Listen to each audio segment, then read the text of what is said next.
Rich McKay. It's head of the competition committee to you. Well, I'm glad that's their only job. Not as I say, not the Falcons GM or president of football. Or czar. I deal with hockey and then I deal with NFL rules. Would you like compare Rich McKay to the president? It just doesn't really matter. He's just going to do what he wants.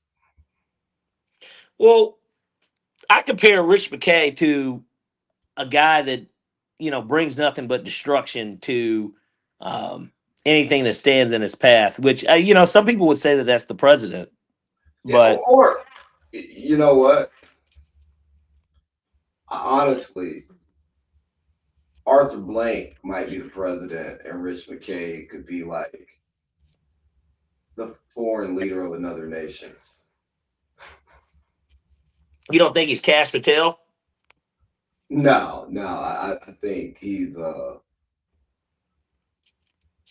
you know, being Okay. the leader of the GDs, the So he's new a Eastern gangster's branch. disciple? Oh, definitely, he's a gangster, and he has a lot of disciples, Yeah. more than 12. I love that, although I'm having technical difficulties over here, I love the idea that Rich McKay is this photo. I'm Because happy. this, Go ahead. no, I was going to say, this pretty much summarizes, everybody's mood when it comes to things. It's, I'm in charge. This is how we're doing things, and there's nothing you can do about it. I mean, yeah, that's how it is at the warehouse I work at. Yeah. And I'm sure that you deal with quite a few folks that'll um, be there. And are you a lead? No, I'm Okay. Jim Pop, baby. Are there people that are leads that come over and try to tell you how to do something, and then they're the ones actually doing it wrong, but they try to make it seem as if they're the ones that know what they're doing when in reality they don't? So I have good leads, but we have these other things that are like leads in training, but they get paid the same thing as the rest of us. So the hard R's don't want to do it because they're not doing more work for the same amount of money. Right. But also like nobody really respects them unless you just respect them off the strength. You know what I mean? Nobody respects the position. Yeah. So there's some of those who maybe shouldn't have, you know, more responsibility. Okay. That's fair. Nah, shit. Actually, there was a manager trying to show somebody how to use one of these machines and had no idea how to use it, and I ended up having to teach him.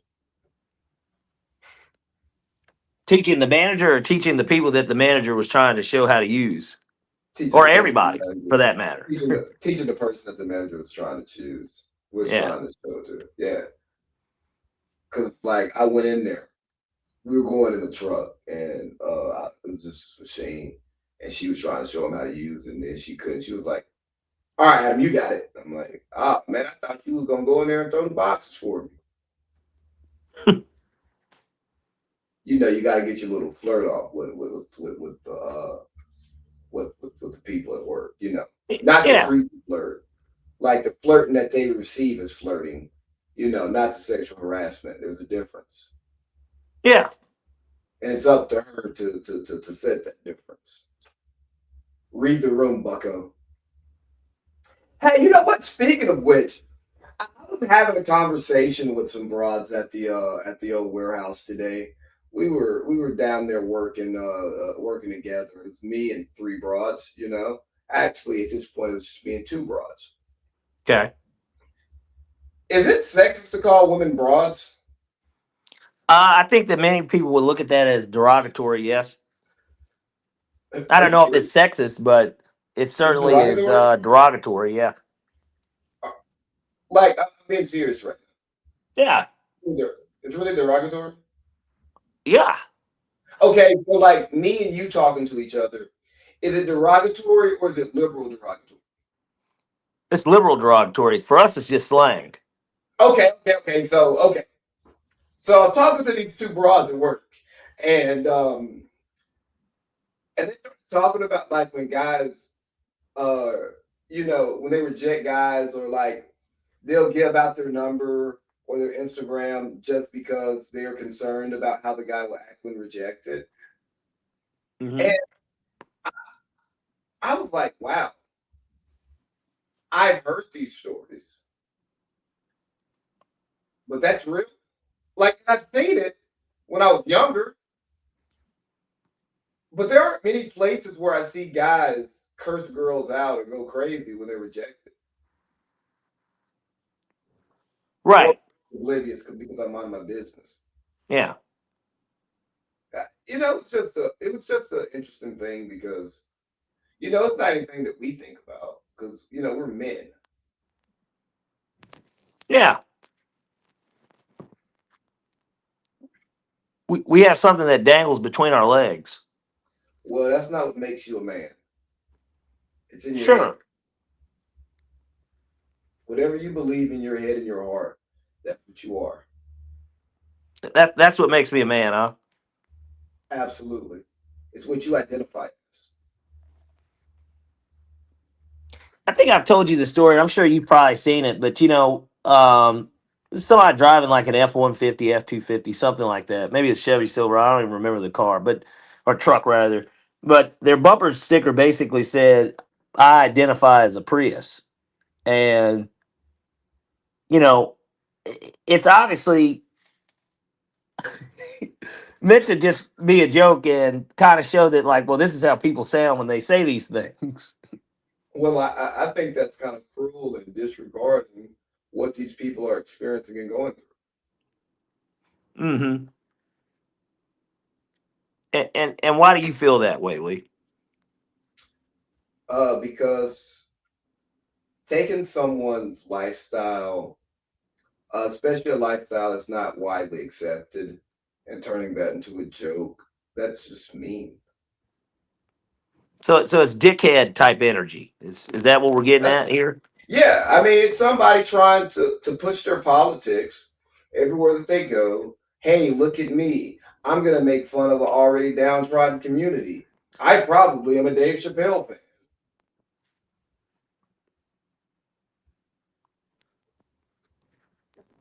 Okay. So a little asshole behavior. I mean, yeah, probably little dick energy too, honestly. Yeah. LDE. Yeah. Little hands too, huh? Yeah, probably with size 7, 8 minutes. Okay. Hey, what shoe size does it not become feminine in toxic masculinity? Um, shoe Double size. digits. Like double digits is acceptable for a man, right? But like when you wear a size 9, it's like, yeah. Yeah, I would say. Uh, you know, it's funny though. I would have to imagine the average shoe size for a man is probably like a 10. It's somewhere in that 10 or 11 range because those are the hardest sizes to get Jordans in. Yeah, I wear 11, by the way. size 12 myself. Yeah, I've been in 11 since like 8th grade. Yeah. That's a rough time in life when you're hitting that growth spurt and stuff, and your body hasn't filled out, and you got these long ass feet, but your body hadn't grown. It's certainly the awkward period in time because it's what normally about middle school, first year of high school type era. Mm-hmm. And don't come from a family where your parent buys your shoe a little big so you can grow into it, Mm-hmm. but then you never grow into it. Mm-hmm. So you're just walking around with these big ass bolts on your feet. Maybe Yeah. not your It lived experience. well, for it certainly is a time in everybody's life where um, you've got these humongous feet. You might have braces or something. Um, Acne. I never really got acne. Crazy enough. No back acne? Uh Slightly, but I never really. I never truly got acne. Honestly, Okay. everybody has pimples there, here and there. Hell, you still get a pimple today, but like never any just acne. So no back acne. Not bad, no. No back acne's back acne. No, I know, but I'm saying not bad at back. I'm saying it was if I had it, but it wasn't like bad. It wasn't like bad acne. You ever have any crotch acne? No, that I that think that sounds like those. something you should go get checked out. Yeah, I think those are called warts. Yeah.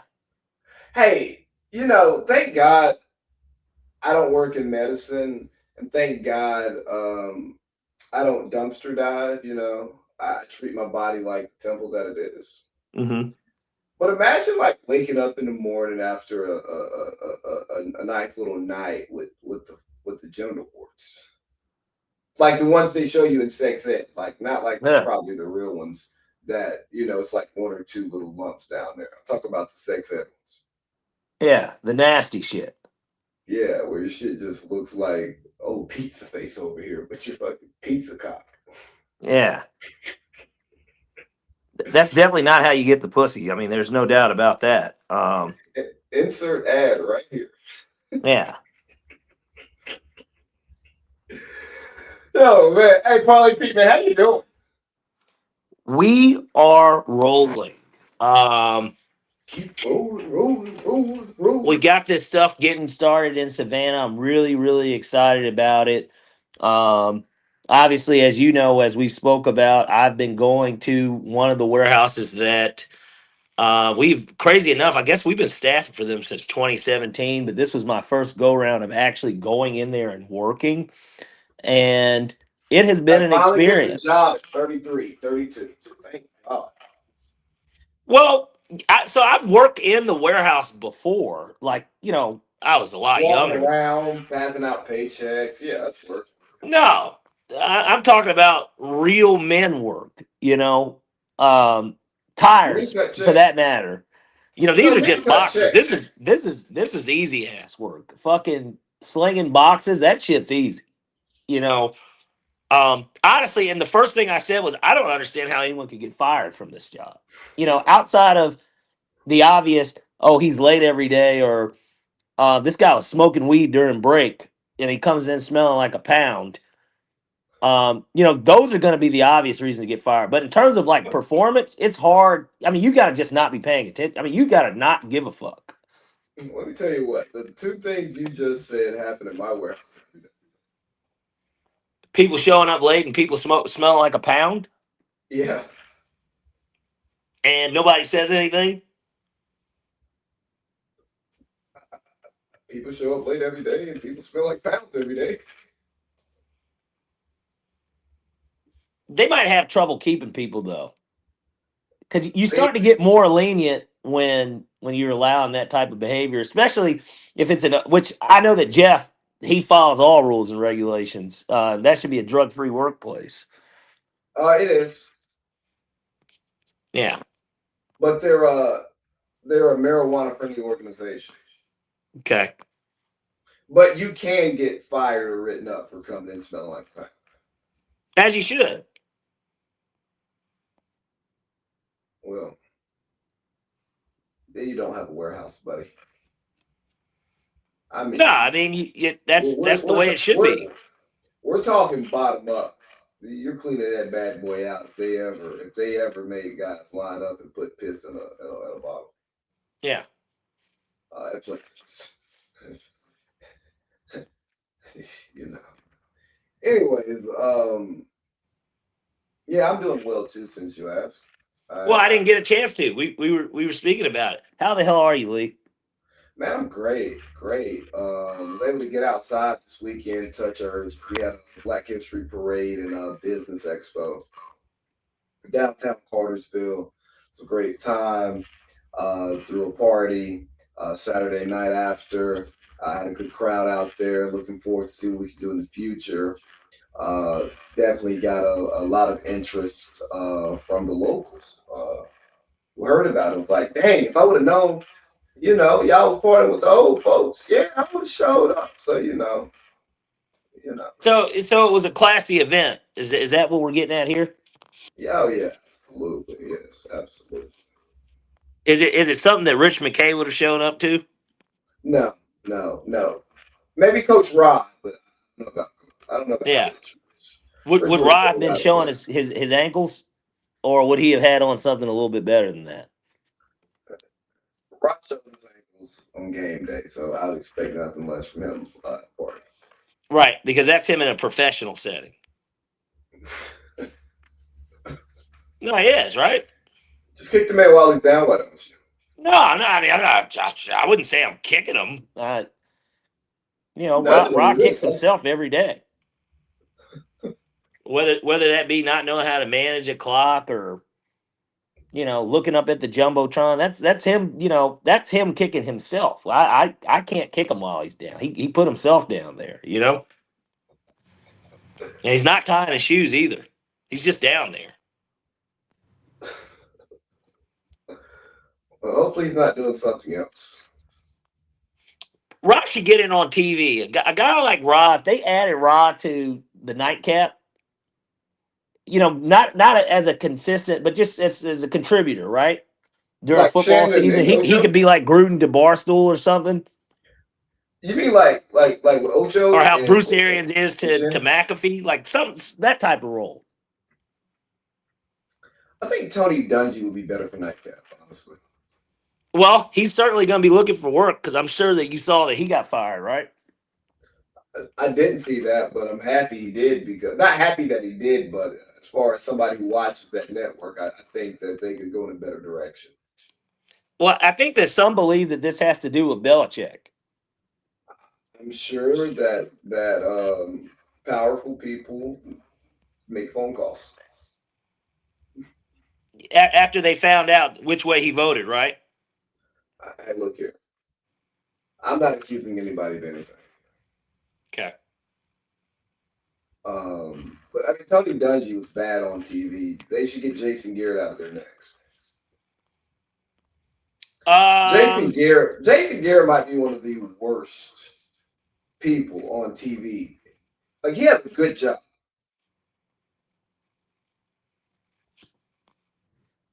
Yeah, How Jason. pissed off? How pissed off are you when NBC has two games in a week and you know Garrett's calling one? I mean, I'm definitely not a fan of it. You know, it's about the same as ESPN whenever Lewis Reddick and Dano are calling a game. With Reese Davis, and it's just like, man, I don't really want to hear this second Monday night telecast. It's like this is the perfect time to have, which I know that Peyton and Eli would never do it, but this is the time to really have them as the cast, right? Like, just let Yeah. them do the game. Don't have Peyton and Eli compete against Troy and Joe. Yeah, No, no, no. Put Dano, Lewis Riddick on ESPN Deportes. yeah. Cause ain't nobody listening to that shit in English anyway. Put them on Deportes. You know, so yeah, but yeah, I don't know if Tony, he doesn't fit the over the topness of a Chad Johnson, and Shannon. He's just Oprah, I was right? I joking. I mean, was joking. I was joking. right. Tony Dungy, he's a network. He's a network. Tony Dungy is a man of faith, You and said there's you're a nothing man wrong of with that faith. either. Yeah, he's You a said man of you're a man faith. of. Okay. Didn't know his name was John. There's nothing wrong with that either. Oh, If thanks anything, for it's a being. really good call, actually. Yeah, no, I think John's great. Yeah.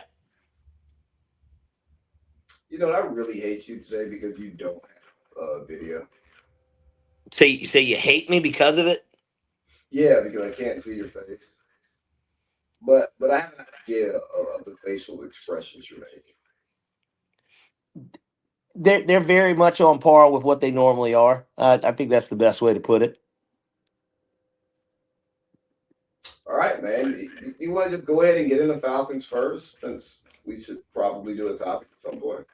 Absolutely, hit the music I can't. that I Rich McKay came up with. I can't. The soundboard has died. Okay, so that would explain kind of what was going on here earlier. What? Did my sound not sound No, no, great? no, no. When you were behind the computer. Oh, yeah. I got some wireless mics now, Okay. like the good kind, not like the bullshit. Yeah. Not the Uh, not. Go ahead. no, you go ahead. I was about to start talking. Well, let's just bring it in the way that we would normally bring it in. We are here to do what Falcons do.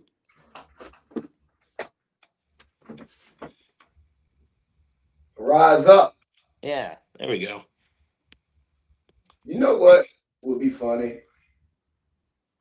if we What's that? like shot a parody rise up video like they do in the arena, Hmm. and then play that to intro in the Falcons first.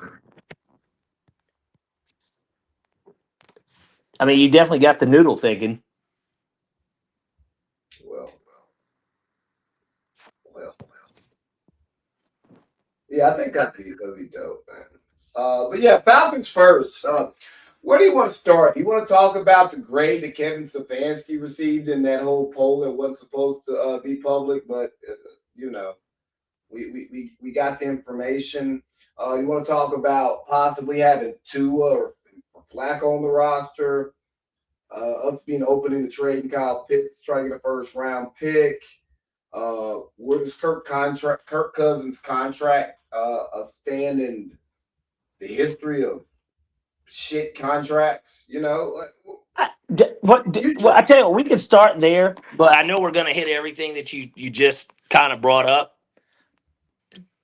Is that the worst? I don't think it's the worst contract. I think that like the results are up there because of what we got, but and I guess that is what makes it one of the worst. But it's like hindsight's 2020. Are we upset that they did pay him? Not really. I was pumped when we got him. I think that football is covered. Football's covered wrong by a lot of people. For one, a lot of the people that you hear talk about it don't watch all of the football. And oftentimes teams are criticized for doing things that would work in a perfect world, but there are a lot of variables, and Mhm. each team's set of variables are different. Each staff set of variables are very different.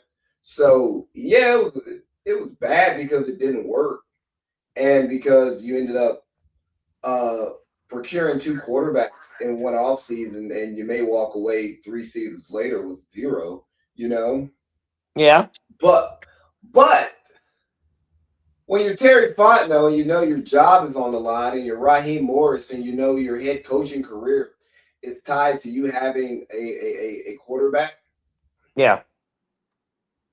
you got to do what you got to do. And if you want the vet who is going to get every dollar he can, you got to pay the cost. You know what I mean? It's the cost of admission. Yeah. It can't work if you don't try. So is it a bad contract in a vacuum? Yeah.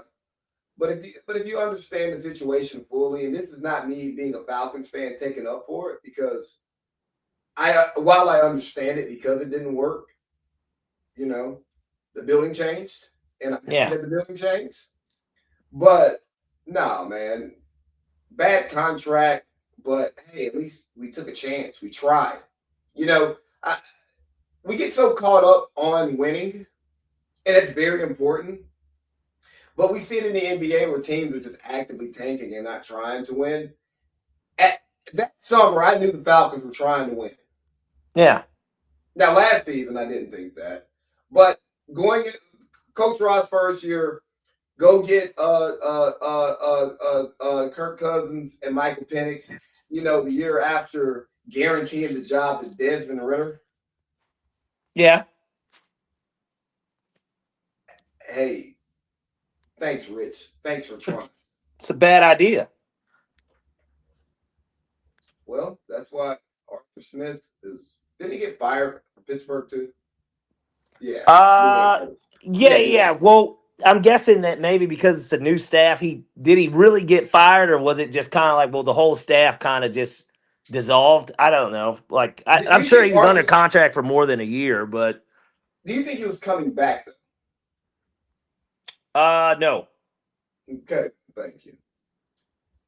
So with Kirk's contract, that's the first big move that we kind of made in the offseason, and there's been whispers about us going after possibly two or Joe Flacco.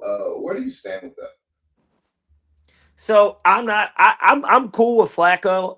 My opinion on it is this: I think that Flacco, and to a lesser extent, much lesser extent, but I would honestly be okay with that. I guess it just depends on how cooked you think he is. I would prefer Flacco, but I'm more of in the vein of I want to get a Flacco or a Russell Wilson in here because it's crazy to just kind of give up on. Um, I can't give up on Penix yet. Like, and it seems like that is what everybody's doing. They're giving up on Penix, and so I don't agree with that, and I don't think that that's the route that they should go. Um, Penix to me still has the potential to be the guy, and I don't like the idea of bringing in a Tua or a Kyler because that to me signals that he's not the guy, and you have given up on him. And I don't want to do that just yet. I don't think that is the route that we should take with him. What if it's not giving up on the guy? What if it's setting your team up for success and you have a actual quarterback competition? Like, what has Michael Penix done to deserve to keep a job? Nothing, nothing. He hasn't done anything that would say he deserved like this is his to lose. I can agree with that, but We've got to stop coddling quarterbacks. You know, Roddy White is still a good receiver when we drafted Julio Jones. sure, So why not have two good quarterbacks in the building? And if you have a Kyler who's made it to the playoffs, you have a Tua who's led the league in passing. Why not get a young guy in the building that could be your guy or not? They're already paid, so you get them on the year for the cheap, yeah, and you cut bait. Or even if you don't get them on the cheap, it's a 1 year deal. yeah. I'm okay with it because of that, and I think that that's winning football. That's a winning football move, right? Them saying we want somebody that can come in and win games for us immediately. We don't want to have a stopgap or an insurance policy. We want to win. We want the best possible player to be playing the position, and so I'm okay with it to that extent. And I don't, and I get it. It would be pushing Penix if you bring in somebody that truly is a starting quarterback in the league, as opposed to a guy on his way out that would be more so mentoring that can win you games, and that you do trust in an offense that he's already ran, i.e., Joe Flacco. But um, I'm also not sold on either of those guys as leaders of teams. Like to me, Kyler Murray is not a leader. Tua is not a leader. Have you And have you you can been have you been around them? no, but I've seen enough, and I've seen how their teams perform, and I see how it appears, at least the way that Tua's out here talking about whether I throw 4 touchdowns or 4 interceptions. And when I get home, my daughter's gonna love me, and that's all that matters. Well, it's like, well, no shit, Tua. In the grand scheme of life, you've already won because you're paid. But that's not exactly what I want to hear out of my starting quarterback coming off of a loss, right? So that Yeah. doesn't So, sound like a leader to me. well, Um, hold on. And I'm not saying these guys are good leaders. I don't know, and that's because I'm not in the locker room. Also, they're young. Like yeah, this setback could be the thing that allows them to step into that appropriate leadership role because learning how to be a leader and lead a large group of people is difficult. And finding your style and being comfortable in your style, it takes time. So let's not throw them out for that. But also, I think we're giving quarterbacks too much credit for their impact, like their leadership impact on other people, hmm because everybody out there is playing for a contract. yeah. Every piece of film is evaluated. So that's one thing that's going to have you playing your best or have you put forth an appropriate level of effort. But also there are coaches, there's schematics, there's injuries, there's 22 moving pieces at all times during a football game, unless you're the Falcons and you have 10 men on the field in a crucial part of the game. But there's all these moving parts, and I think we're just placing too much of that on the quarterback. I don't think the quarterback leads the defense. No. His performance helps the defense, impacts the defense, but I don't think like the quarterback's being what he says in the meetings and all of that stuff really affects the defense because they're not in the same meeting rooms. Well, sure, but he's still the CEO on the field, and Oh, yeah, the um, offense, not of the defense. He's on the sideline when the defense is on the field. right. He, And look, I get where you're coming from. Ray Lewis, a guy like a Ray Lewis, right? He's not just the leader of the defense. He was the leader of the Baltimore Ravens. He was the captain. Um, Not all quarterbacks have to necessarily be captains. I don't think Sam Darnold was necessarily the captain of the Seahawks, right? But like at the same time, there was this leadership quality. I still think that you could see coming from a guy like that.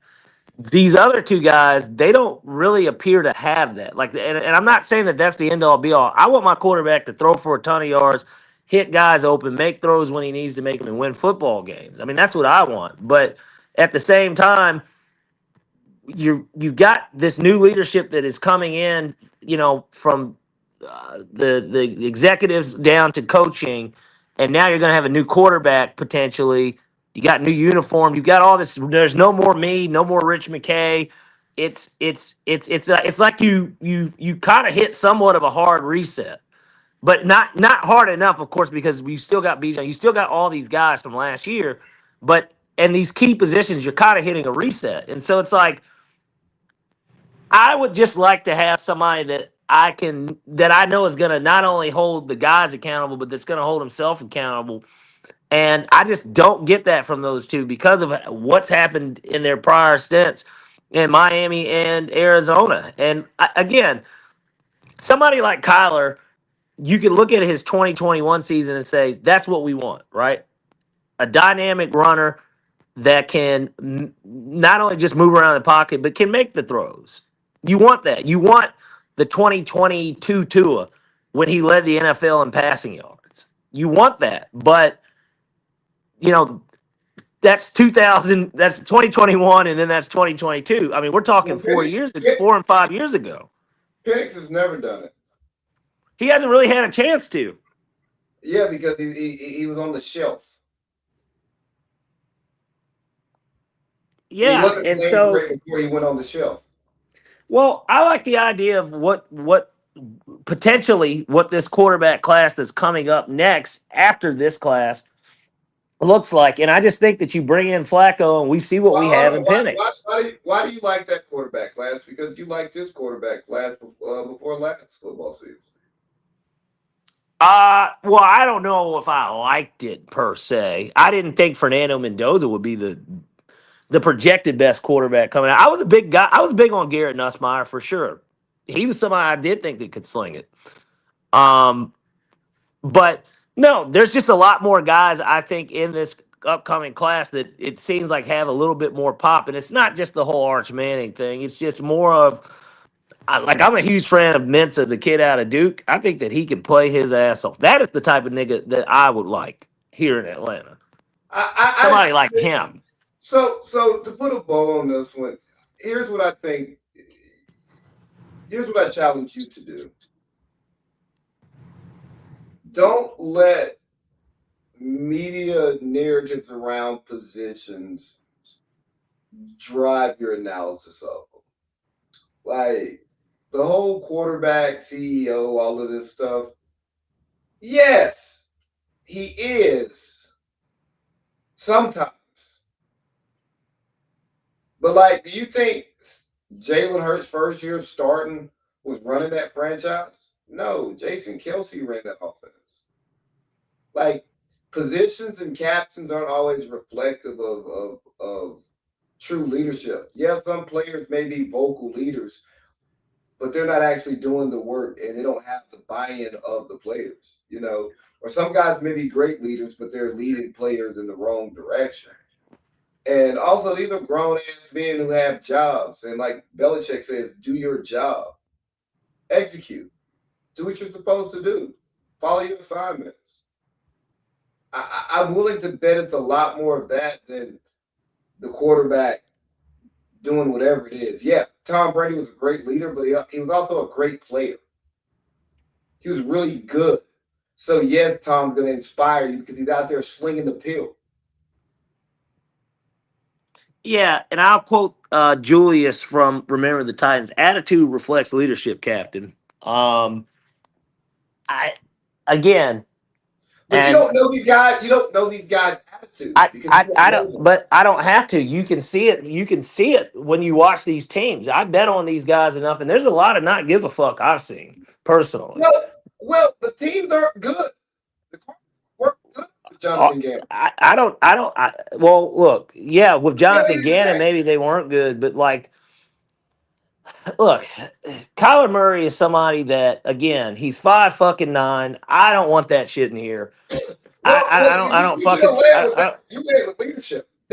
Now you're no, bringing leadership. but it is a leadership thing too. Again, this is a But his guy. his height has nothing to do with leadership. Yeah, well, I'm adding on to it, Lee. It's not the only thing. I just added that on because it's a fact and it's true. I don't. He's 5'9". You I don't can't, want him. Like I don't want. you can't I don't want him you here. but you But can't introduce new evidence during closing arguments. well, I could sit up for days and talk about everything. But leadership was just one of the things I want to see out of a quarterback. And to me, neither of those guys have it. But you will never see it because you're not at the facility. You're not there. I tell And you you what, don't know. I see it And in the team. You know what, Matt Ryan. you don't see it in the team. You I don't know see it. who I see it in the performance of the team. The quarterback you is don't. supposed to be this, and neither of these guys possess what it is that I want on the Falcons. You are told that the quarterback is supposed to possess that, but that doesn't necessarily mean that the quarterback possesses it, or that's how teams actually function. Did the quarterback that you played with in high school, did he have any type of leadership whatsoever? Not really. Not yes or no. I mean, he had positional leadership because he was a quarterback. And if you think And he's about calling the plays, right? I mean, he's calling the play that the coach tells him to call.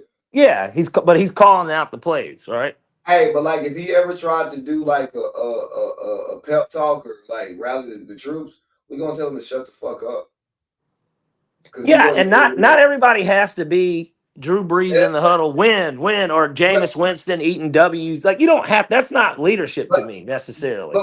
but what I'm saying is, and if you're talking about the good quarterback that I played with, he was a good player. Everybody respected him as a good player, but nobody viewed him as a leader on the team. Okay. Like maybe some of the younger guys who didn't know, they just looked up to him because he was so good, but he wasn't a leader.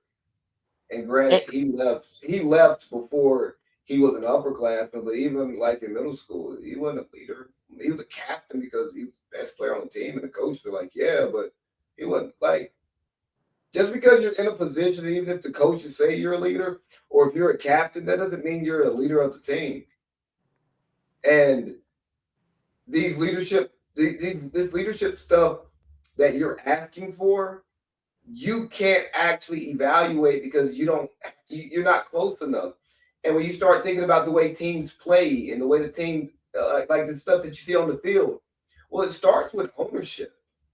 Like the Browns are a shit show of an organization because they have shitty ownership. The Jets have been a shit show of an organization because they have shitty ownership. The Bengals, they've been lifted to some degree by Joe Burrow, but they've been a terrible franchise for good portions of our life because of terrible ownership. yeah. But most players can't overcome being on a terrible team, a terrible roster, a terrible front office, a terrible coaching staff, a terrible owner. Like there's no level of leadership that the player has that can do that. There's no level of leadership that anyone has that can inspire somebody to do something that they don't want to do. So I'm just saying you're putting too much on something that you can't even actually evaluate. And why does it have to be the quarterback? Why can't it be the center? I think the Eagles run a great franchise. Their leadership is top down. Starts with the owner Jeffrey Lurie, and then from Howie Roseman, it kind of stays. You know what I mean? Sure. Carson Wentz wasn't a leader. He's about to win Yeah. MVP.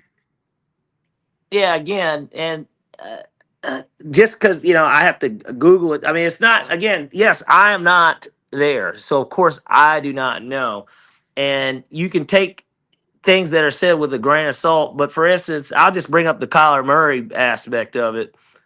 Uh, this is Patrick Peterson, who I would argue has been the best player on the Cardinals, or was the best player on the Cardinals during his time, and he played with Kyler.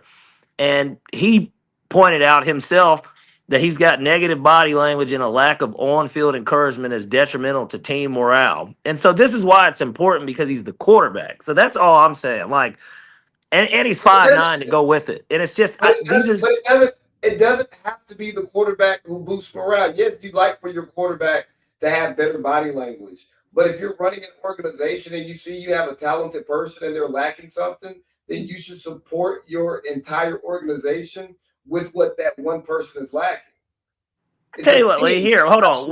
I didn't get your take. So then do you want Kyler Murray or Tua to be here? I'd pref- I'd prefer them over Flacco. I know Flacco's not the answer. Okay. I don't think Michael Penix deserve. I don't think Michael Penix has done anything to deserve a bridge quarterback who can keep the offense afloat until he comes back from injury. And Stefanski didn't draft him. Matt Ryan didn't draft him. Nobody in the building who's a decision maker brought this guy in, and now he's also hurt. So yeah, I'm gonna look to bring in the best players I can to compete at that position. I'm not here to save Michael Penix's ego. I'm here to get the best quarterback for the Falcons. Right. I'm not evaluated. If Michael Penix doesn't work, it's not on me. I didn't draft him. Not my guy. So unfortunate for Michael Penix, but I'm not rooting for Michael Penix. I'm rooting for the Falcons.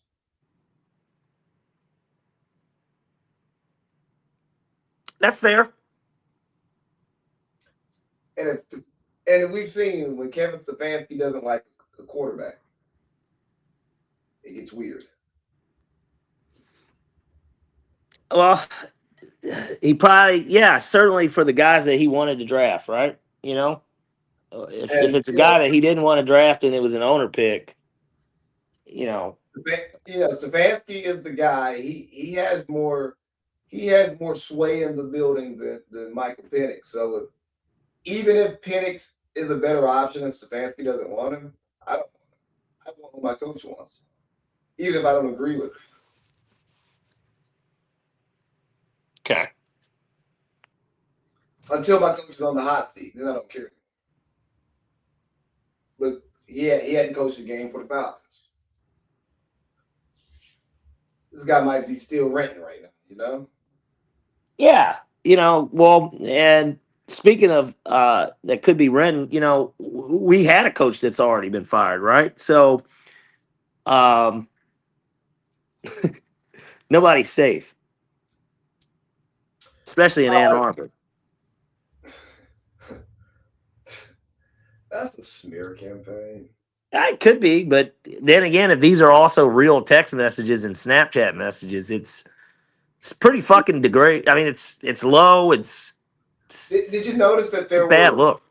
Did you notice that there were responses missing? Um, could be. Certainly, you can't count that. You can't say that it was or wasn't. But yeah, it certainly could have been. Yeah, So now you lack context.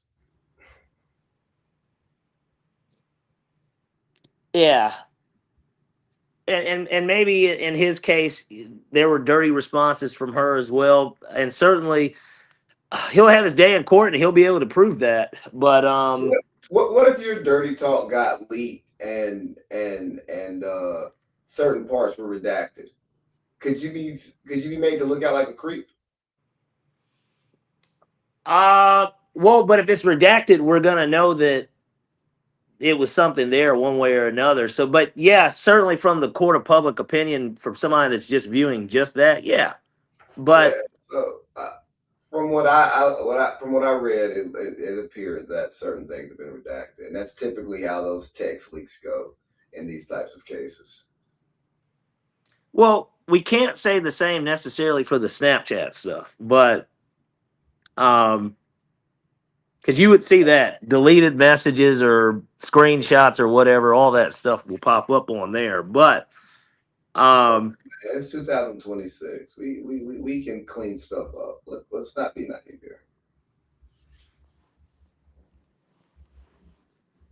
sure, sure. I just I look at it this way: the Falcons did the right thing by getting that guy out of here. Well, yeah. I don't disagree with them firing him. You know, I didn't even think that was relevant. I was trying to talk about the coach whose name we know. Yeah, yeah. Well, we had Not the one that was calling himself God, right? I brushed through that stuff. I didn't care about It was. I mean, it was it. pretty fucking graphic.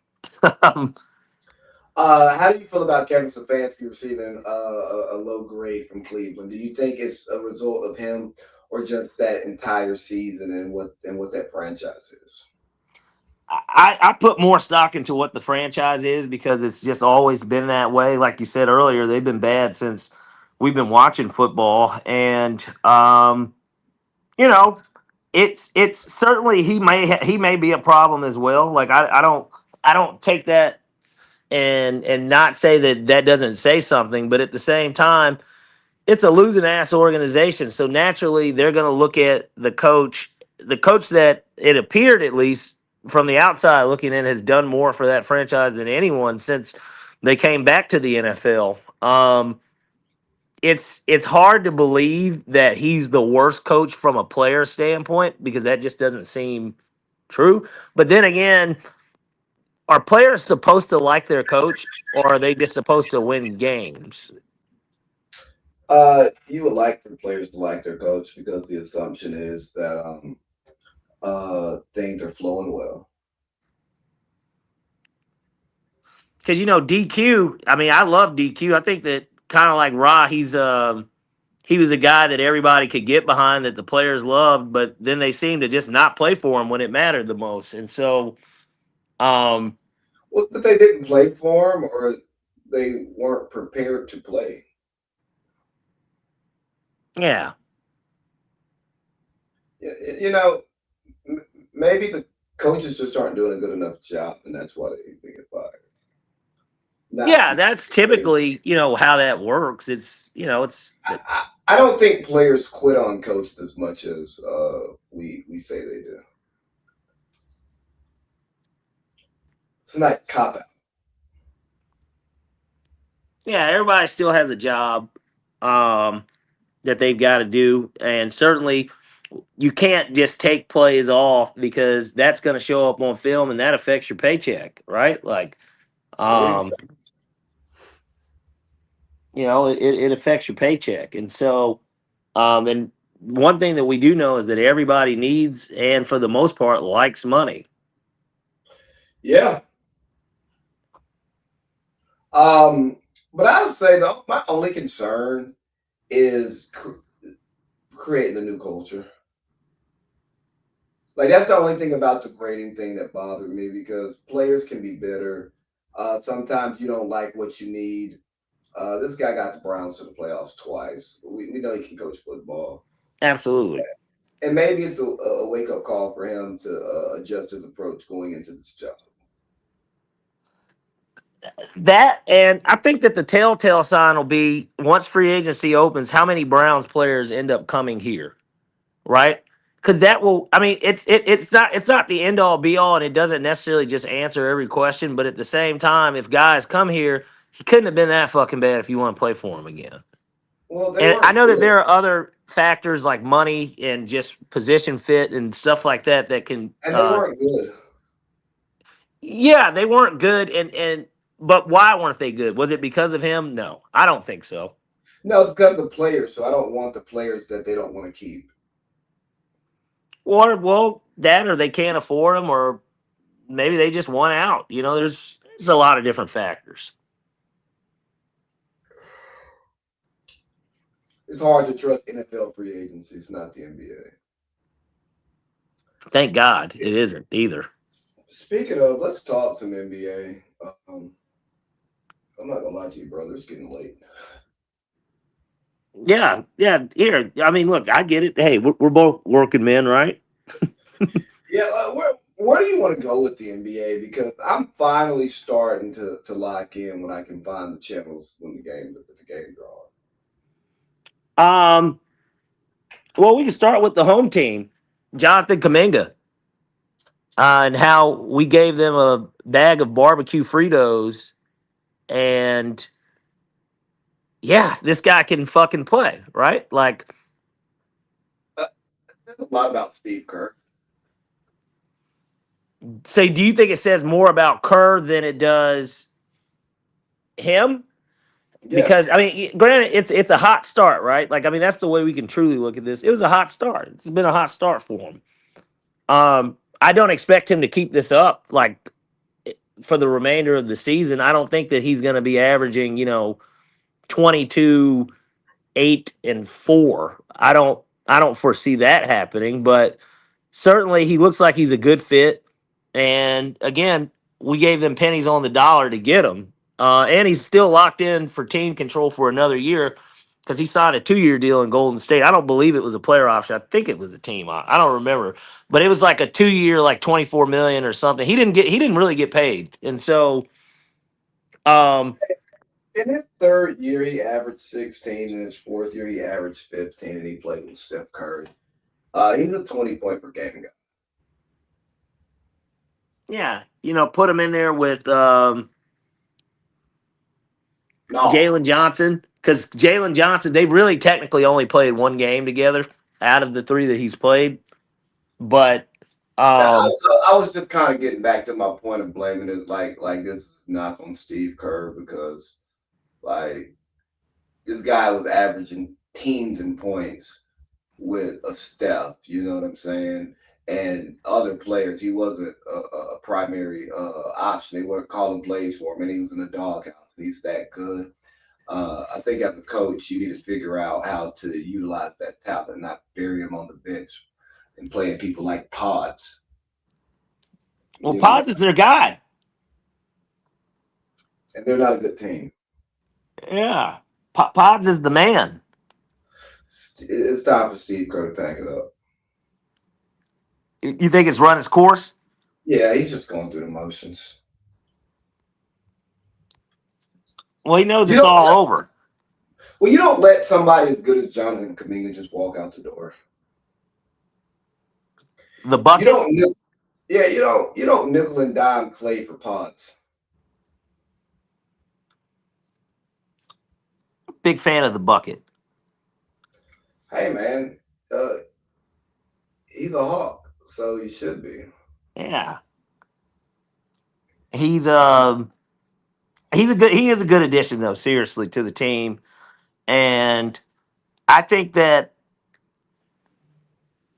you see the Hawks still they just to me they lack and I don't want anyone to think that I hate Quinn Snyder because I don't know or think that he's necessarily the issue, but like I don't know, man. I Look at the fucking roster. They just traded away Trey Young for bag of chips. yeah, When have they been healthy or had a decent roster to be good? I thought that this year coming into the year, I'm not expecting them to put up, be the Pistons, be um Cleveland, Boston or Boston. something like that. Yeah, I'm not. That's not my expectation. But my expectation is to not constantly be in the play, right? Yeah, well, Like, Trey Young got hurt, then they traded him. yeah, and for good reason. Get that Sure, nigga off my team. No, sure, but like you're creating expectations. You're creating like unachievable expectations. You're saying get out the play in, but your star player got hurt. And as your budding player is coming into his own, they have to like build that chemistry. And that budding player got hurt last year. yeah, They missed that time, and then now Trey's out. Then Trey comes back, and then he's traded. So like the Hawks haven't had an opportunity to really be good. yeah, and I know you don't care. They can roll out a high school team if they have a Hawks jerseys. They need to win 48 games. yeah. Which again, that's and especially because of how good Jalen Johnson had came on, and I understand that they played better without Trey on the floor, anyways. But and again, getting Kaminga, I feel like maybe that is something that's helping fill that void slightly. Although it's they're apples and oranges, they're not the same kind of player. But Was you, 20 points. yeah, and then you're guaranteed 10 assists with the other guy too, right? And so, um, yeah, I just think that the Hawks they could be a little bit better than what they've been, and every year it just seems like they kick the can down. And I get it, we got this pick. If it meant giving up the pick to get Giannis, I would have done it just to fucking shake shit up. And I get it. Maybe the Bucks weren't going to trade Giannis, and that's what's going to be revisited this summer. But I if don't that think was what that. it was going to take, I would have done it.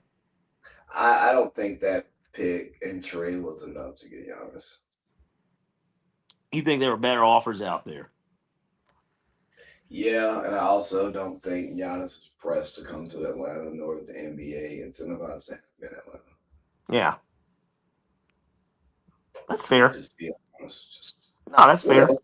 What else is going on in the NBA that you care about? Oh, you had a bogus take last week on K's MVP. That shit was terrible. What was terrible about it? You calling it like a bubble MVP?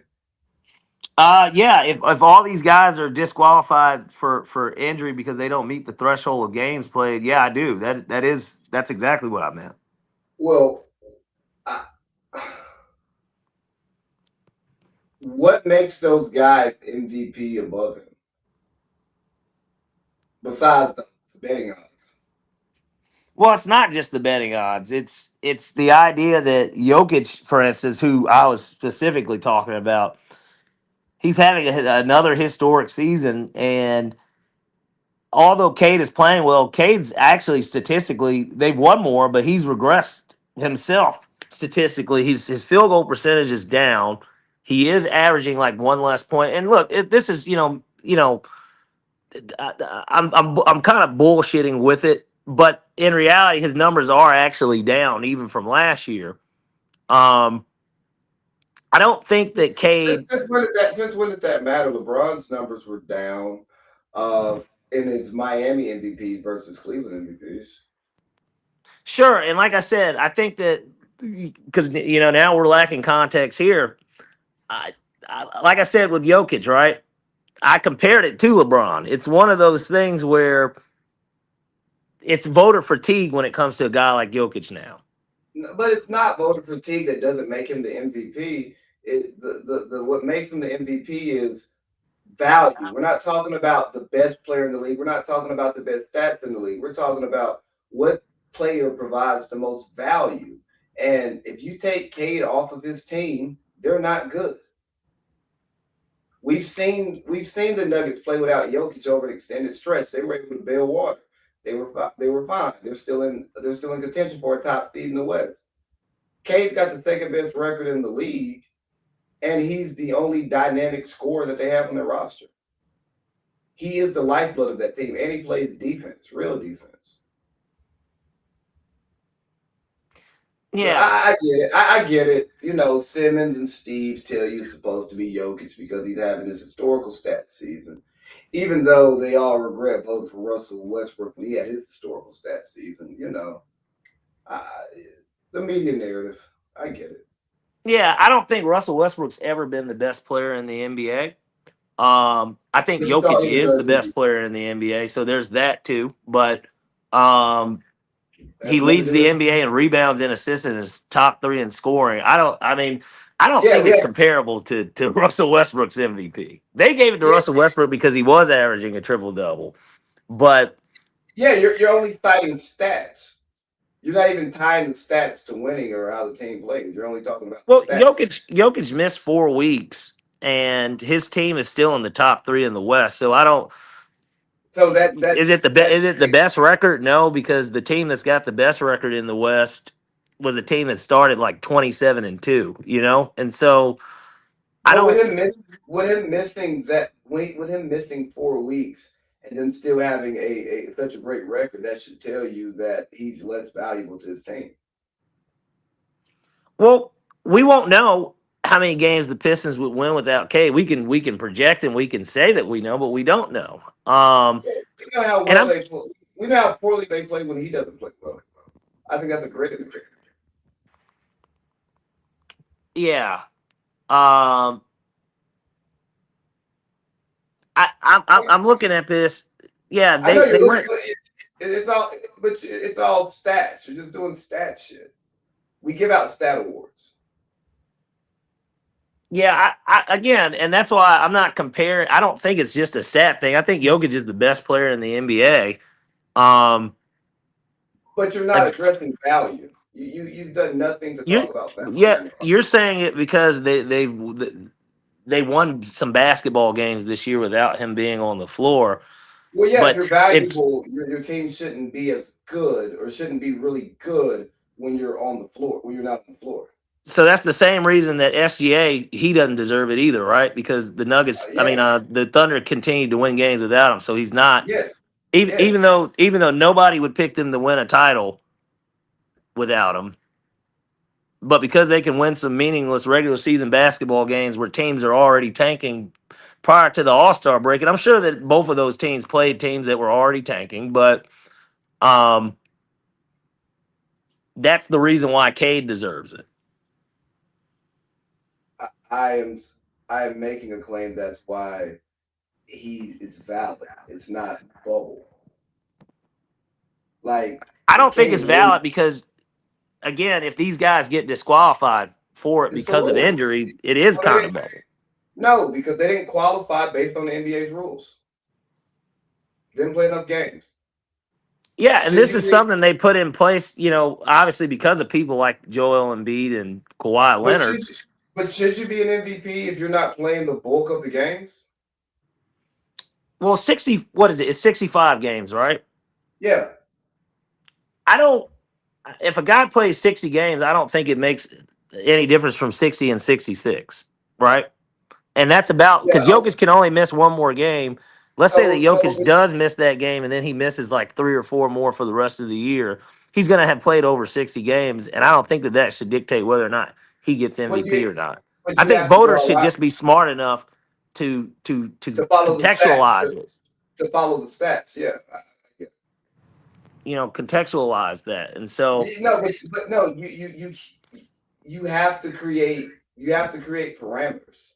So if you're gonna say 60 is 65 is 66, well then now you're moving it to 60. Then what if somebody else says, well, if well, it's no, no, 60, no. then I, don't I put was just 65. using that as an example because that is, if Jokic, for instance, does get disqualified, that's about where he's going to be at. And I'm just saying that 60 to 66, it's not really a big difference there to me. Now, if he That's played 42 games this year, sure. Yeah, absolutely, he can't win MVP. But you said 6 games doesn't make a difference, but 6 games changes seating dramatically. Six go games on. matter. That's the end of it. 6 games. But we're talking about the MVP. We're not talking about playoff seeding. Yes, but I'm speaking to the significance of 6 games. Well, at I'm not. that point, 82 to 66 that's huge too then. I mean, so Yes, but what 66 is? What 65 games is? Hold on. I don't think it matters when you play the Utah Jazz 4 times. Well, you And I the rest the teams you play are set. 65 is 80 is roughly 80% of the games. Yeah, 80. Yeah, if you play less, if so it's you play 80 to less than about 80, 70 something percent. 79, 79.2. So 80%. Yeah, no, So but I'm saying in the MVP conversation yeah, bro, from if you don't play 80% of the games, you shouldn't be the MVP. Show up to fucking work. Or if you got hurt, that's unfortunate. You can't be the MVP. There has to be a line somewhere. yeah, again, I I get it. know. I I'm know not because invalidating Cade Cunningham as an MVP candidate. I no, am no, validating him winning it if injuries are what gets him the MVP. That's what I'm saying. I know. I'm not saying that he's not a candidate. He is. And he should yeah, be. But the reason that you would invalidate him winning the MVP is an invalid reason because your reason there are qualifications in order to be an MVP. And those guys didn't meet the qualifications. And because you don't like the qualifications, you're going to put a stain on somebody. That's unfair. You have to go by the rules that the NBA has in how you evaluate this stuff. right, Because if you try to draw your own context or draw your own set of criteria, then every season things change. You have to have set criteria. And we have to evaluate based off the criteria that the evaluators are using, not our own criteria. That's unfair. right. So calling it a bubble, no, they shouldn't they should have had better luck, or they shouldn't have set out those games that they could have played. He's not going to win it anyways. But you know, Well, no, well, he might. He's he's got not to going choose. to. Shea's not going to miss any more games, and Shea was the favorite over Jokic anyways too. So Shea's not going to miss 7 more games.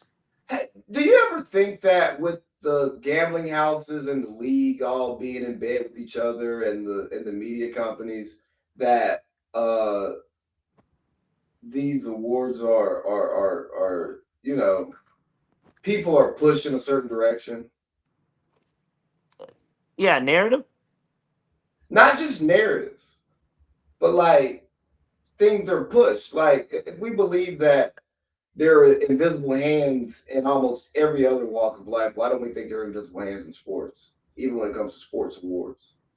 Yeah. We can see how what was it?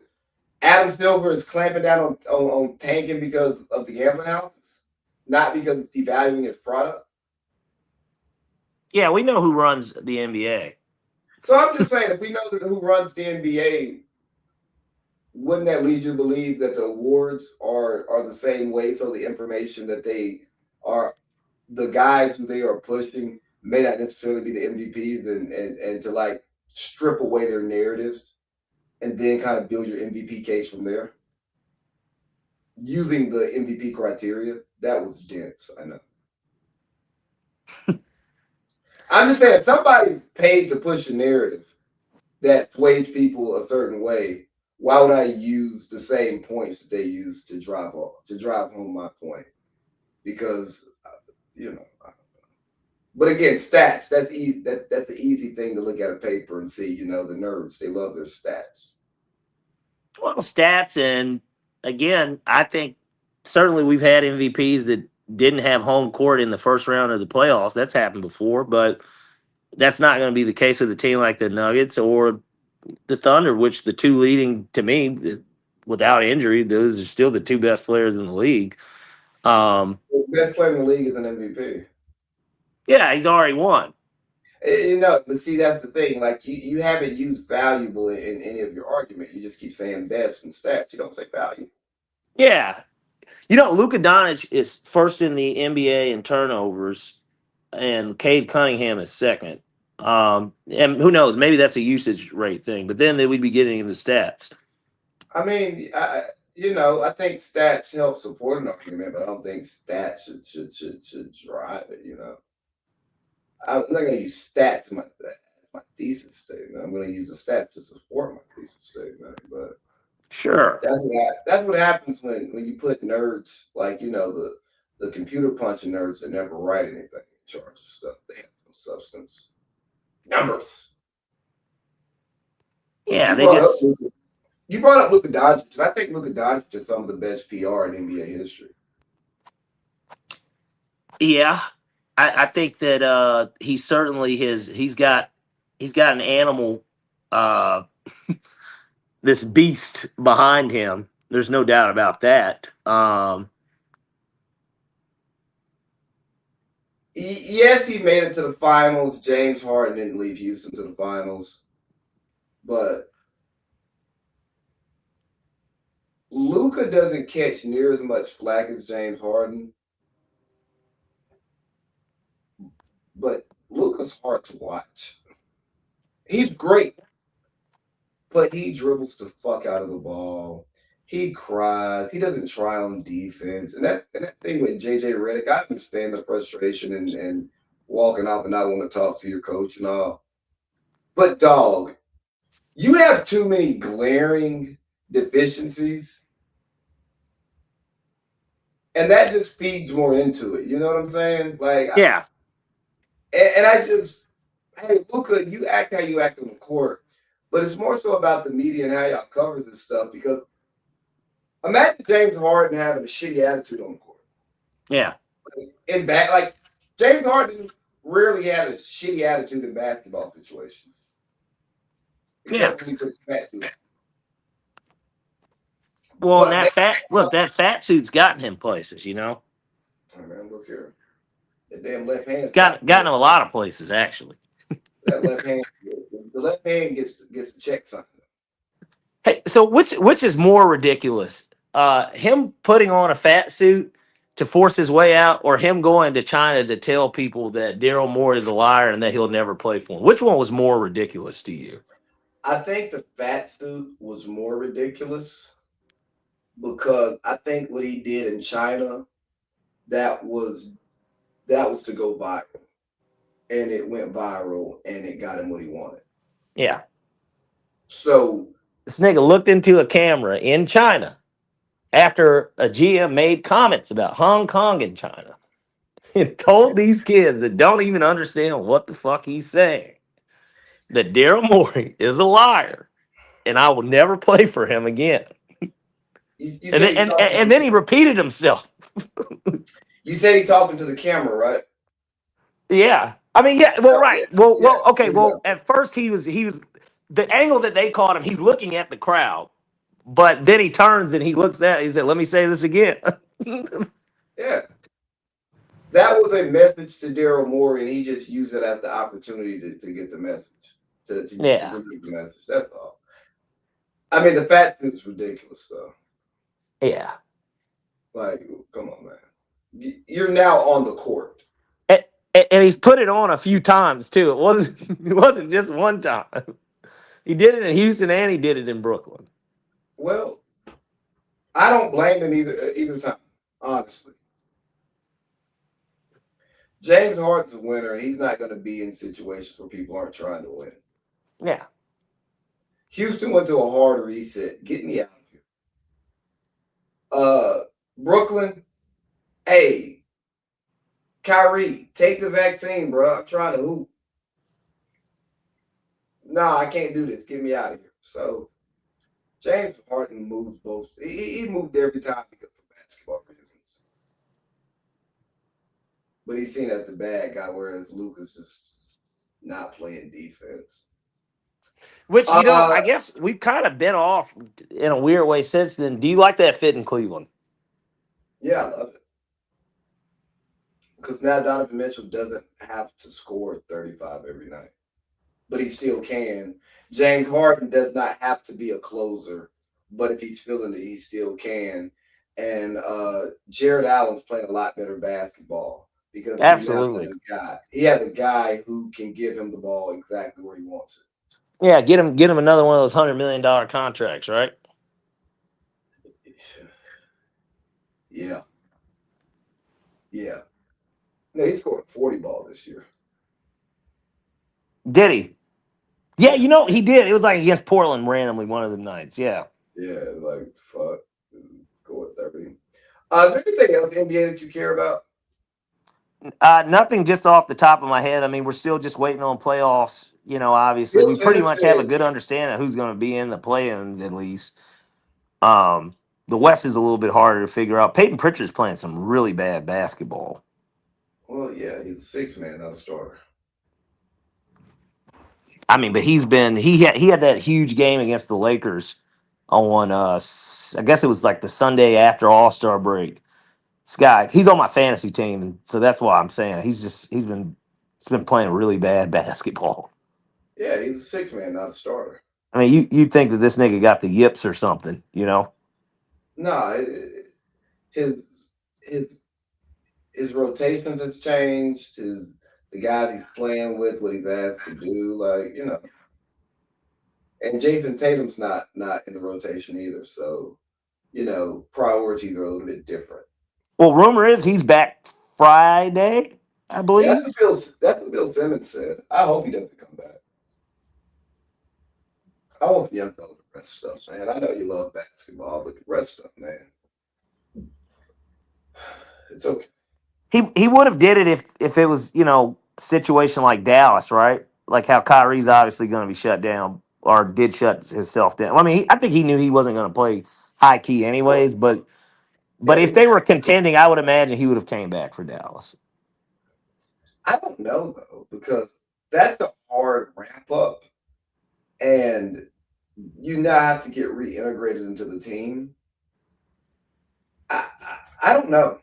I don't know honestly Yeah. because you break the whole flow. You change the pecking order. It may not be as easy as it sounds. Anything in culture you where do you want to go in culture? Well, off the top of my head, at least, I do want to address the Steve in the building. The What start does of the Steve Steve do in to the you? room. Well, Steve said that he was more popular than anyone but Zion on the Pelicans, and uh, maybe he has a point in a sense of, well, I'm on national TV all the time, so more people know who I am than I guess who would be the second most popular player on the Pelicans. Dejounte Murray, maybe. Who cares, bro? How old are we? Well, I guess my thing is that Steve. The idea that Steve is talking about this type of stuff on his programming, it never ceases to amaze me when this guy picks up a mic and he says something. Well, you gotta remember, man. Steve is Steve, but also, again, how old are we, Steve?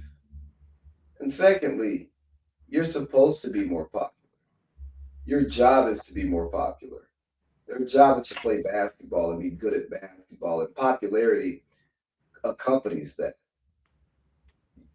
You're on you're on the worldwide leader every day. You're on Sirius every day.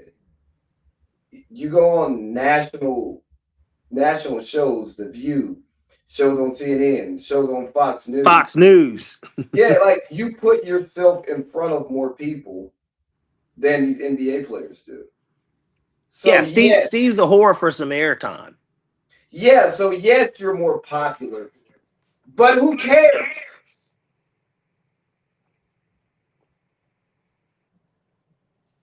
They got more money than you. A lot of But Steve cares about uh, you know, the cachet, you know. hey, so they go out and they want to get at the same girl. Who wins? Well, if you let Steve tell it, Steve wins. Well, maybe because he'll spend more money. I'm just being honest. Like all things equal, who wins more times than not? The six ass nigga that who's in tip top shape, or the soft body, screw knee, loudmouth nigga with a bad hairline? The nigga that plays in the league. Come on, man. Like, know your role.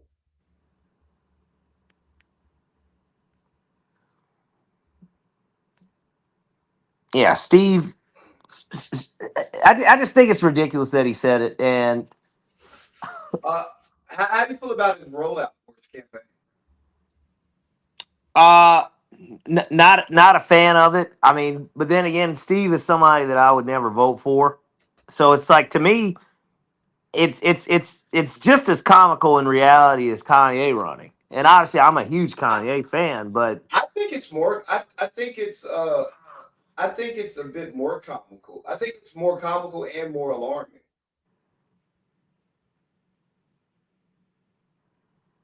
You want me to go on? yes, All right. Kanye West is a billionaire. They may say he's not a billionaire, but Kanye West's name is net worth. Kanye didn't have a legitimate chance of winning. right, Steve is popular enough to win. And Steve also, if he wins the primaries, a lot of black folks are going to vote for him just because he's black. So there's a voting block there that Steve has. Kanye doesn't get that same voting block because the party wouldn't pick him up. But also, you got to think about who's going to get Steve elected, who's going to fund him. You know, you think the GDs, the Middle Eastern GDs, are going to fund him? Probably. no, Not shit. They'll probably fund him. And guess what that means? He was what's it mean? propped up. He was propped up to be a puppet.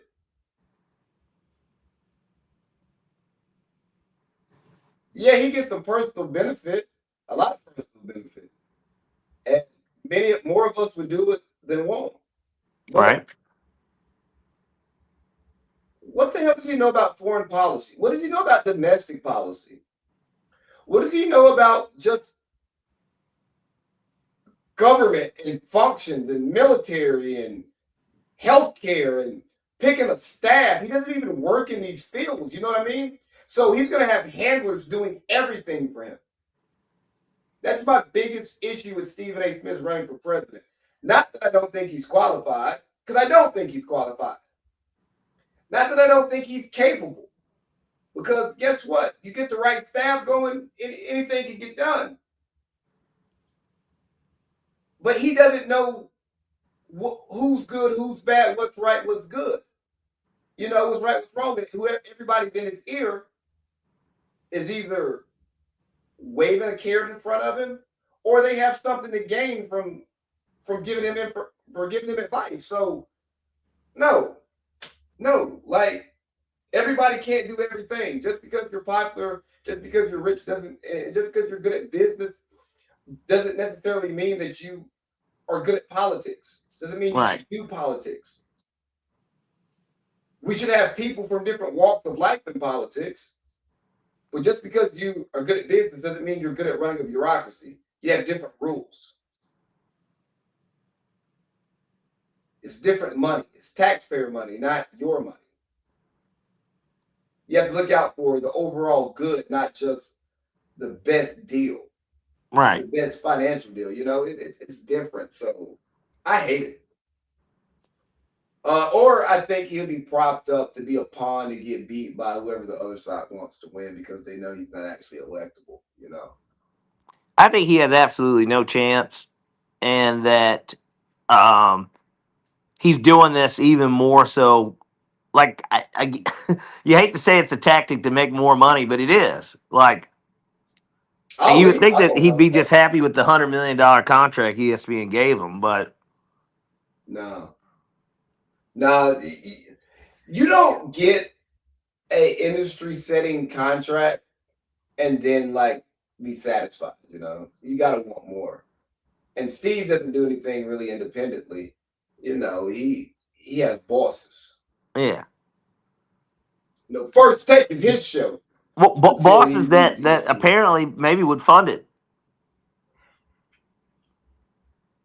Well, there you go. Have you kept up with any of this Iran stuff?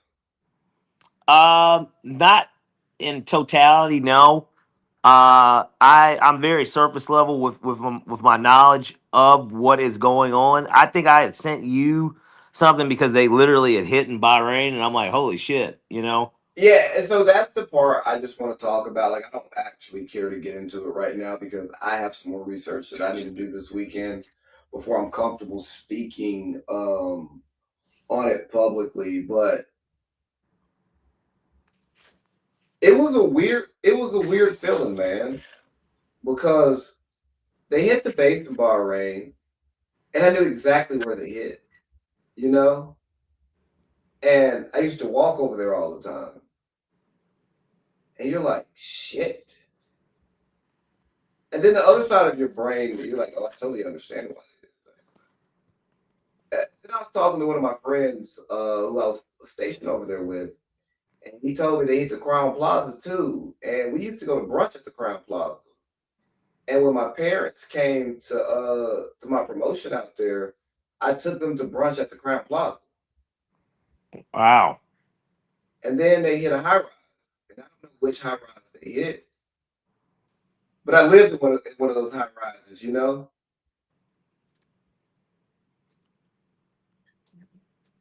So like this, it hits. It doesn't totally hit home because I'm out and I'm not there, and the friends that I do have there, they're good. But there are also other people who I encountered there who like locals. You know what I'm saying? Who may have been affected by this. Like it hit a little different. You know Yeah. that war hood. Yeah, what's it good for? Absolutely nothing.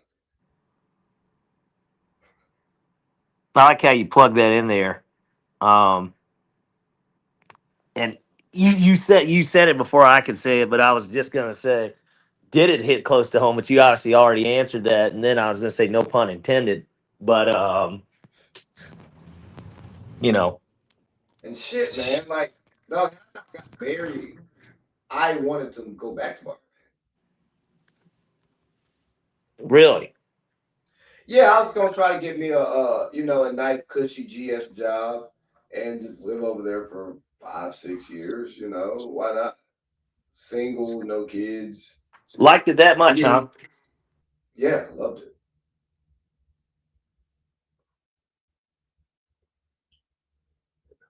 It was great living.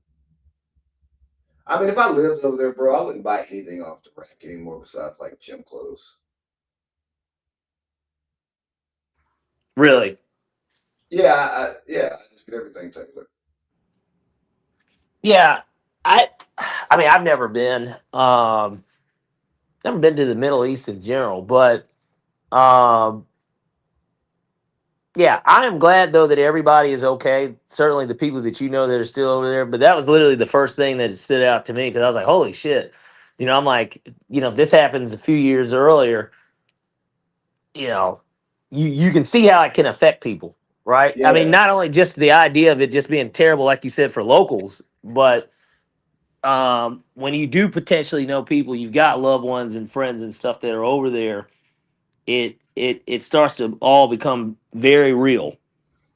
yeah, man, and that's one of the reasons why I got out of the military is I, I was no longer aligned with America's objectives, and I didn't want to risk my life for it, and I also didn't want to make more friends who were risking their lives for it because I didn't want to lose a friend because of it. And obviously, I still have friends who are in, and prayers to them, especially my friends who are abroad and deployed. Like shit's rich. Like we Yeah. have a friend that's somewhere doing something. You know what I mean? I don't even know where the hell he's at. I don't know what ship he's on, but we've got friends who are still in this lifestyle. Yeah. So it's probably a good closing point. But like, it's I don't know, man. It's people. We have to think about people, and the common man doesn't get to make the decisions that go into this stuff. But you really think about it, the oligarchs and the rich drive the policy and drive the direction of the country, and the poor go and fight for it and die for it Right. and don't really get to reap the benefits of it. So when we think about like what's going on in these other countries and we're celebrating American success or celebrating what America is doing, think about the risk that we that's taken to do that, Hmm. and think about how when our country's doing stuff that we don't agree with, imagine the people in those countries who feel the same way but are victims to pretty much the same thing, just a different side of the coin.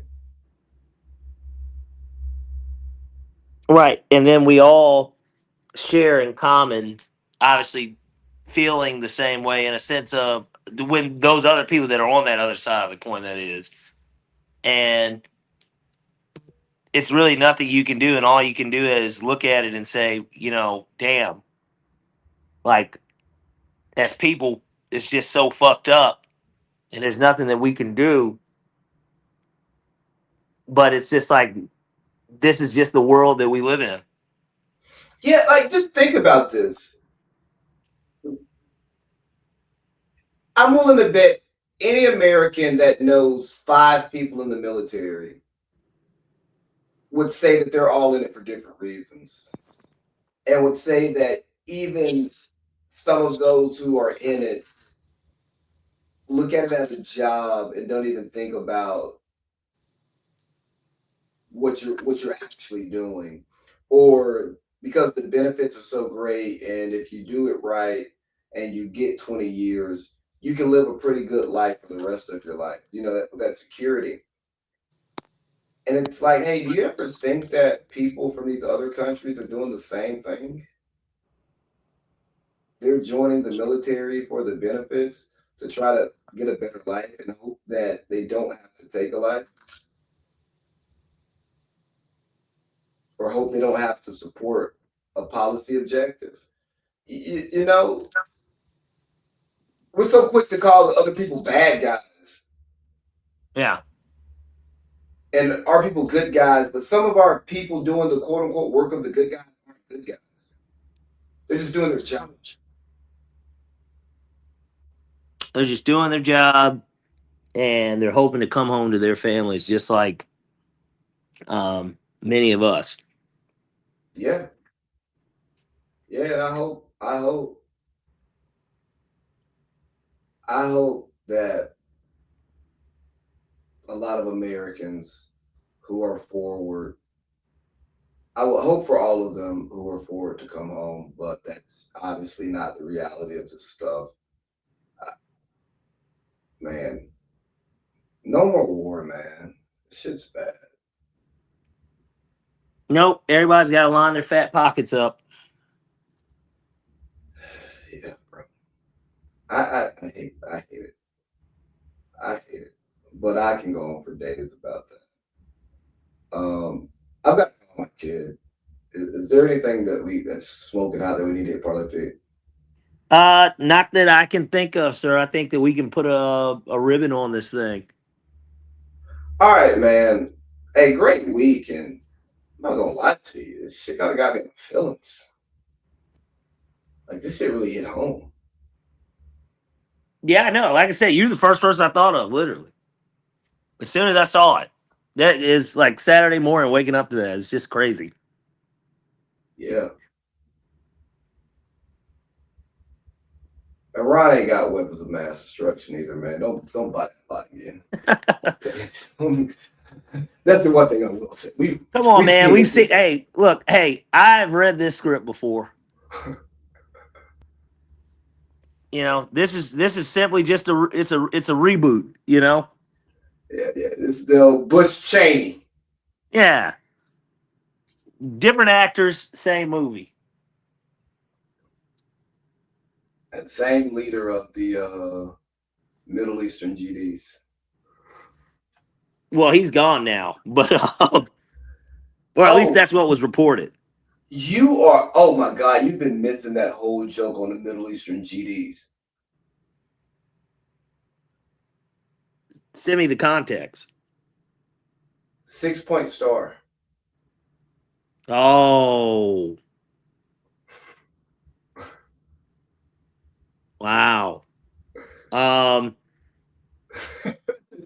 I'm glad you said that too, because we don't want anyone to shut us down if you said something else. But Yeah, no, we haven't figured out how to tap into the internet on our own yet. yeah, we don't need that. But No.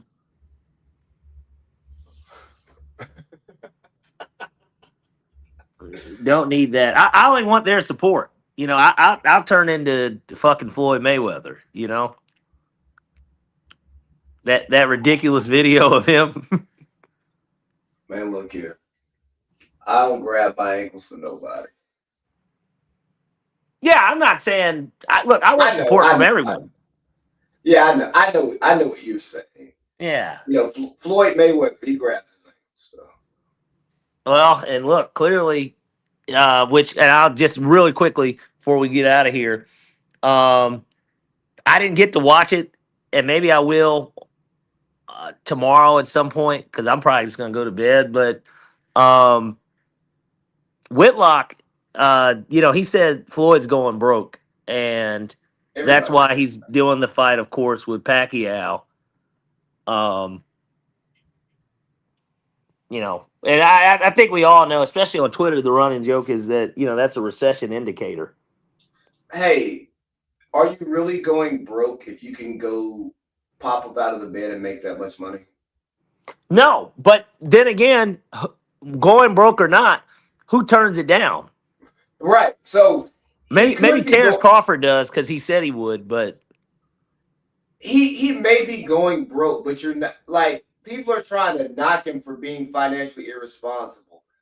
If you can make that much money that quickly, that doesn't too much deviate from your lifestyle, who cares? yeah, He's gonna a Tyson exhibition and a real Pacquiao fight. Two fights, he's gonna make well over $100 million, probably yeah, multi-$100 million. yes. Yeah, that's not going broke.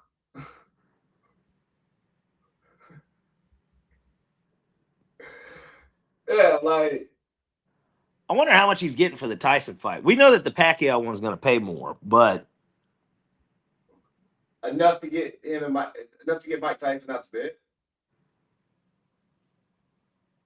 Yeah. I mean, Floyd can always consult and give lessons at a very high rate, or or mentor boxers. You know what I'm saying? Like him going broke ain't the regular American going broke. Yeah. Kind of like Kanye. Is Kanye going broke when they say he's going broke when he can just put out something on his website and it's gonna crash? Name the price people are gonna pay for it because Ye made it. Yeah. These He has guys, real they fans. print money. Yeah, like, but that's what happens when you have like real reach. You know what I'm saying? It's not internet stuff. It's not like academics. That's called making it. That's the Financially, at goal. least. Hey, last thing. Would you say that Kanye is more free than Jay Z? More free than Jay-Z? Yeah. Yeah, because he says and does what he wants. You don't think Jigga says and does what he wants? I think that Jay-Z uses channels to get through what he wants to get out. You know, Kanye will just kind of say what he wants to say. And there's a method to his madness. Like, I 100% believe maybe he did actually feel that way too, but like that he did all this so he could get out of those deals with like a deal. Like, I think he wanted out of the deals because I nobody don't would think. commit financial suicide like that. I don't think Kanye is nearly as crazy as people say he is, and I've been saying that. And the more and more time passes, it kind of seems that way. And yeah, Kanye is free because he gets to do what he wants, and yeah, he gets to do what he wants. And it's not, the crazy thing, it's not even necessarily about being rich. There are poor people who are free, there are middle class people who are free, there are rich people who are free. It's just the lifestyle that you want to live and your ability to maintain it while doing what you want. Exactly, and he's cracked that code. Yeah, but hey, let's crack the code on this podcast. Same time next week. Yes, sir. Alrighty then. Good show. Salutations, good people. Thank you for those that are viewing. I see we got 2 viewers currently, at least on this. We appreciate the viewership as always, and we'll be back next week. Hey, like, rate, subscribe, review. Thanks. All right, probably be. All right, Lee. Signing off as Rich McKay. All right, Rich.